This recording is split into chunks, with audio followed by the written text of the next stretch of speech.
There's no question that our Lifeline teams are good at what they do. Part of the reason they're good at what they do is that they have great experience. Part of the reason is that they have great equipment, but at the foundation is that they have great education. And then our clinical educators take over, and they have a spectacular program for increasing their skills and maintaining their skills over time. I want to show you the new tracheostomy tube that we're using. So Sean Brast, our team educator, 2 years ago revamped the education program for Lifeline, really based on the staff's feedback.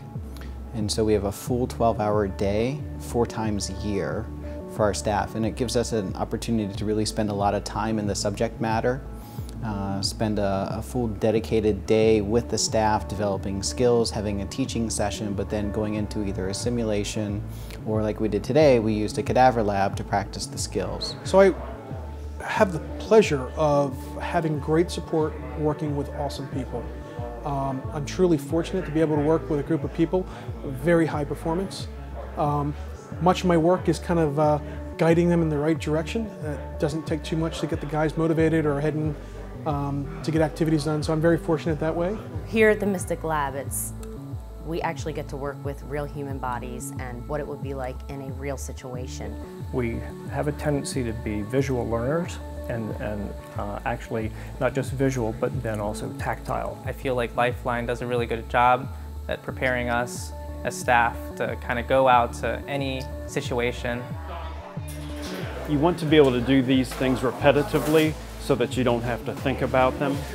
And the more you do it, the less you have to think about it. So it's important to do it on a regular basis. It's a completely different experience, and I think it's great for training. It really makes you feel confident in what you're going to do. We've never had a training program on this team that is at this quality, this level, ever. Our training centers around our patient population that we transport, and the big goal being is, we're going to bring Hopkins medicine to the bedside. And so we have a variety of different curriculums that we're running. Something as simple as basic life support. It's just an absolutely fundamental skill that's required. If you don't do it really, really well, you're not going to have great outcomes, and so we focus on those types of things. As you know, Lifeline transports some of the sickest patients around. We're Johns Hopkins Hospital and we're Johns Hopkins Medicine, and people come to us from all over the world.